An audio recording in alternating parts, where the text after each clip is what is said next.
नमस्कार बच्चों, आइए शुरू करें अगला पाठ दिव्यम पाठ्य पुस्तिका से।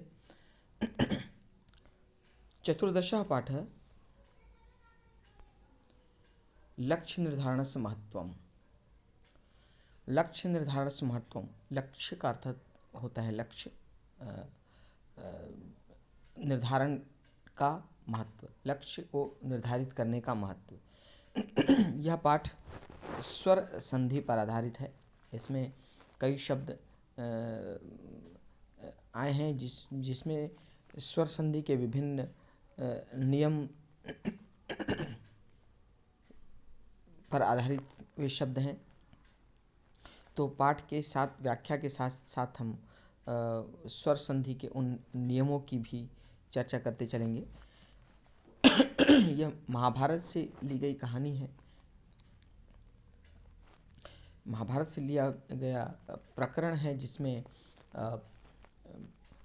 गुरु द्रोणाचार्य अपने शिष्यों की परीक्षा लेते हैं और उनके कंसंट्रेशन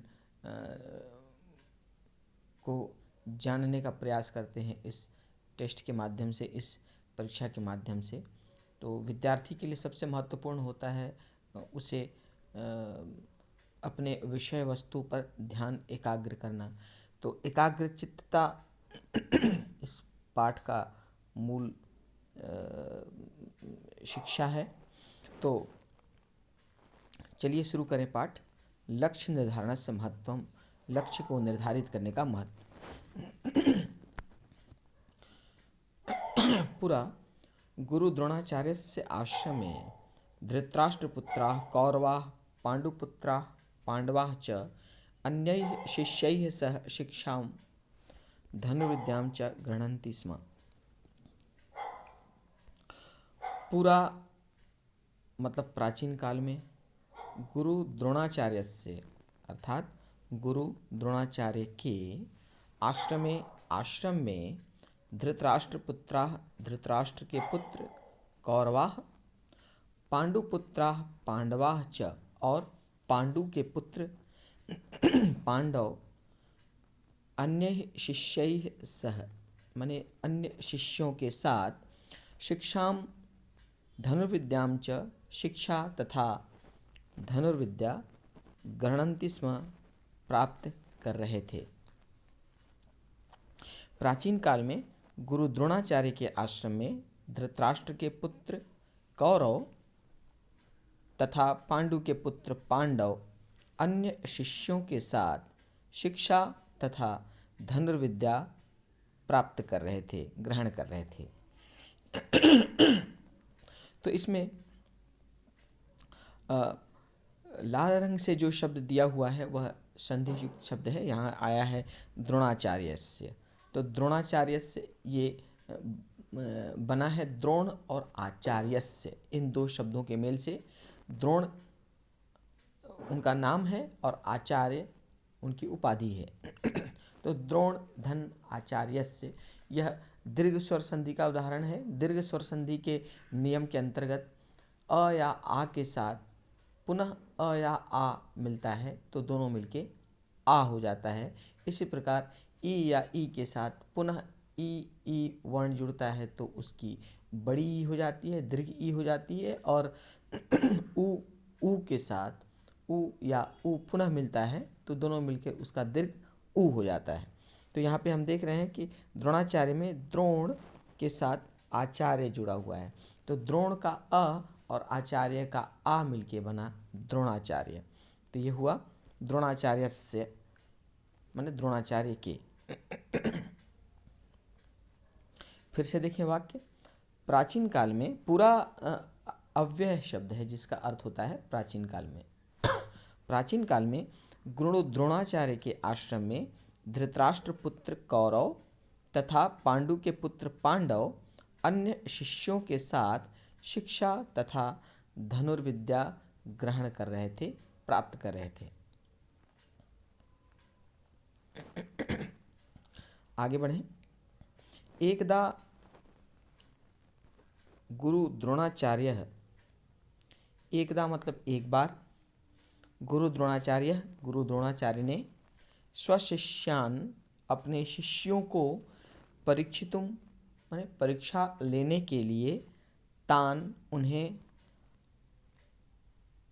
आहूय अवदत आहूयावदत मतलब बुलाकर कहा। एक बार गुरु द्रोणाचार्य ने अपने शिष्यों की परीक्षा लेने के लिए उन्हें बुलाकर कहा, भो शिष्याः, हे शिष्यों, अद्य लक्ष्य भेदन परीक्षा अस्ति। अद्य मतलब आज, लक्ष्य भेदन माने निशाना लगाने की परीक्षा अस्ति परीक्षा है। आज निशाना लगाने की परीक्षा है।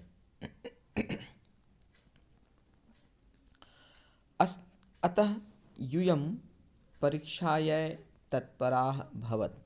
अतः इसलिए यूयं तुम सब परीक्षायै परीक्षा के लिए तत्पराः भवत् तैयार हो जाओ।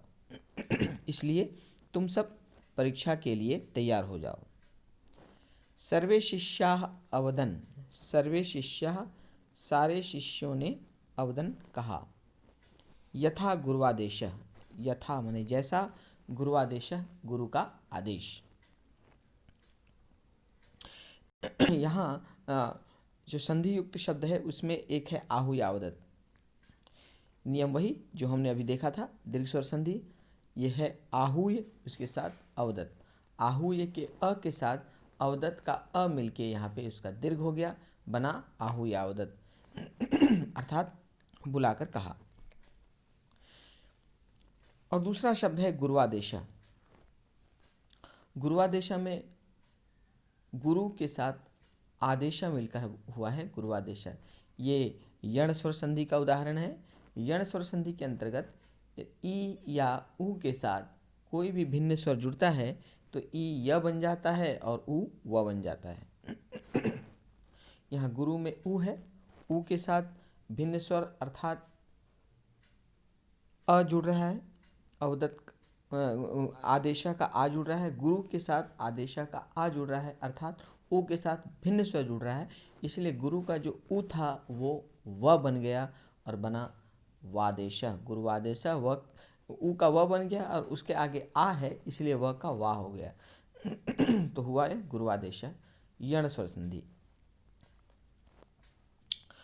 आइए इन दोनों अनुच्छेदों के भाषिक तत्वों की चर्चा कर लें। सर्वप्रथम पूरा अन्वय है, अव्यय है पूरा। अव्यय पूरा का अर्थ होता है प्राचीन काल में। तो जब हम पूरा लिखते हैं तो में के लिए उसमें विभक्ति लगाने की आवश्यकता नहीं है, इसलिए क्योंकि पूरा अपने आप में अव्यय है और अव्यय में कभी कोई परिवर्तन नहीं होता। अव्यय अपने मूल फॉर्म में रहते हैं, अपने मूल स्वरूप में होते हैं। तो ये पूरा है तो पूरा हर जगह पर पूरा के लिए पूरा का ही प्रयोग होगा। उसका कोई स्वरूप चाहे लिंग चाहे वचन के अनुसार परिवर्तित नहीं होगा। तो पूरा अपने आप में जुड़ा हुआ है अर्थात पूरा मतलब प्राचीन काल में। तो पूरा प्राचीन काल में गुरु द्रोणाचार्यस्य द्रोण आचार्य के अर्थात गुरु द्रोणाचार्य के। यहाँ पे षष्ठी का प्रयोग हुआ है, षष्ठी का एक वचन, आचार्य अकारांत पुल्लिंग, षष्ठी का एक वचन आचार्यस्य। तो पूरा गुरु द्रोणाचार्य से प्राचीन काल में गुरु द्रोणाचार्य के। अगला है आश्रमे। आश्रमे अर्थात आश्रम में यहाँ सप्तमी का प्रयोग हुआ है। आश्रम की सप्तमी आश्रमे, आश्रमयो, आश्रमेषु।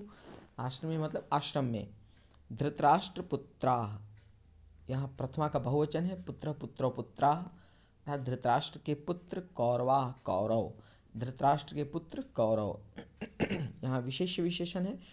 कौरव की विशेषता है कि वो कौन है, धृतराष्ट्र के पुत्र हैं। तो कौरवाः बहुवचन है इसलिए पुत्र भी बहुवचन में हुआ, पुत्राः कौरवाः। तो प्राचीन काल में गुरु द्रोणाचार्य के आश्रम में धृतराष्ट्र के पुत्र कौरव, पांडव पुत्राः अर्थात पांडव के पुत्र पांडवाः पांडव के पुत्र, पांडु के पुत्र पांडव। तो यहाँ पे पांडवाह बहुवचन है प्रथमा का, इसीलिए पांडु पुत्राः भी बहुवचन में आया प्रथमा के। तो विशेष्य के अनुसार ही विशेषण होता है। कौरवाह का विशेषण है धृतराष्ट्रपुत्राः और पांडवाह का विशेषण है पांडुपुत्राः। तो गुरु द्रोणाचार्य के प्राचीन काल में गुरु द्रोणाचार्य के आश्रम में धृतराष्ट्र के पुत्र कौरव और पांडु के पुत्र पांडव अन्यैः शिष्यैः सह। यहाँ पे शिष्यैः है तृतीया का बहुवचन, शिष्यन शिष्याभ्याम शिष्यैः, इसलिए उसका विशेषण भी हुआ है अन्य। तो शिष्यैः तृतीया के बहुवचन में है, इसलिए अन्य का भी तृतीया का बहुवचन अन्य ही हो गया। अन्य शिष्य, शिष्य कौन से शिष्य? अन्य शिष्य। और सह के साथ हमेशा तृतीया का प्रयोग होता है, इसलिए शिष्य तृतीया के बहुवचन में आया है। अन्य ही शिष्य सह, अन्य शिष्यों के साथ, यहाँ उपपद विभक्ति है, सह है इसीलिए तृतीया विभक्ति आई। शिक्षाम धनुर्विद्याम च, शिक्षा और धनुर्विद्या। शिक्षा मतलब कि सैद्धांतिक शिक्षा थ्योरिकल, और धनुर्विद्या मतलब प्रैक्टिकल शिक्षा, धनुष चलाने की विद्या। तो यहाँ पे दोनों में द्वितीया का प्रयोग हुआ है, इसीलिए क्योंकि प्राप्त करते थे, क्या प्राप्त करते थे? शिक्षा और धनुर्विद्या। तो क्या का उत्तर हमेशा द्वितीया में होता है, इसीलिए यहाँ पे द्वितीय विभक्ति हुई है। शिक्षाम धनुर्विद्याम च गृह्णन्ति स्म, माने प्राप्त करते थे। प्राचीन काल में गुरु द्रोणाचार्य के आश्रम में धृतराष्ट्र के पुत्र कौरव तथा पांडु के पुत्र पांडव अन्य शिष्यों के साथ शिक्षा तथा धनुर्विद्या प्राप्त करते थे। आगे बढ़े। एकदा गुरु द्रोणाचार्य, एकदा मतलब एक बार, ये भी अव्यय है। एकदा का अर्थ होता है एक बार। गुरु द्रोणाचार्य, गुरु द्रोणाचार्य, द्रोणाचार्य विशेष्य है और गुरु उसका विशेषण है। तो एक बार गुरु द्रोणाचार्य, स्व यहाँ प्रथमा का प्रयोग हुआ है, द्रोणाचार्य प्रथमा के एक वचन में, इसलिए गुरु भी प्रथमा के एक वचन में हुआ है। स्व शिष्यान माने अपने शिष्यों को, परीक्षितुम परीक्षा लेने के लिए, यहाँ पे तुमुन प्रत्यय आया है। परीक्षितुम, परीक्षितुम, इक्ष के साथ तुमुन प्रत्यय मिलकर बना परीक्षितुम। परी यहाँ पे उपसर्ग है और इक्ष क्रिया है, इक्ष मतलब चाहना, उसके साथ तुमुन लगता है तो परीक्षितुम मतलब परीक्षा लेने का अर्थ हो जाता है। परी जब इक्ष के साथ जुड़ेगा तो परीक्षा होगा। इक्ष का चाहना अर्थ होता है, लेकिन परि उपसर्ग और तुमुन प्रत्यय मिलकर परीक्षितुम हो गया है, माने परीक्षा लेने के लिए। और तुमुन कार्य के कारण के लिए प्रयोग किया जाता है, अर्थात तुमुन लगता है तो के लिए अर्थ होता है। अपने शिष्यों को परीक्षा लेने के लिए तान आहूय माने उन्हें, तम तौ तान माने उन सबको, आहूयावदत, यहाँ पे आहूय के साथ अवदत मिला है। आहूय मतलब बुलाकर, अवदत माने कहा। आहूय में ल्यप प्रत्यय है, कर या करके के लिए ल्यप प्रत्यय का प्रयोग होता है। यहाँ पे हु के साथ आ उपसर्ग और ल्यप प्रत्यय मिला है, अर्थात आ हु ल्यप मिलकर बना आहूय। आहूय माने बुलाकर, अवदत माने कहा, बोले। भो शिष्या, हे शिष्यों। तो भो शिष्या यहाँ पे संबोधन का बहुवचन है, हे शिष्य, हे शिष्य, हे शिष्या। तो भो शिष्या अद्य माने आज, अद्य अव्यय है, अद्य मतलब आज। लक्ष्य भेदन परीक्षा, निशाना लगाने की परीक्षा, अस्ति है, आज निशाना लगाने की परीक्षा है। अतः यूयम इसलिए तुम सब, परीक्षाय अर्थात परीक्षा के लिए, तत्पराः भवत माने तैयार हो जाओ।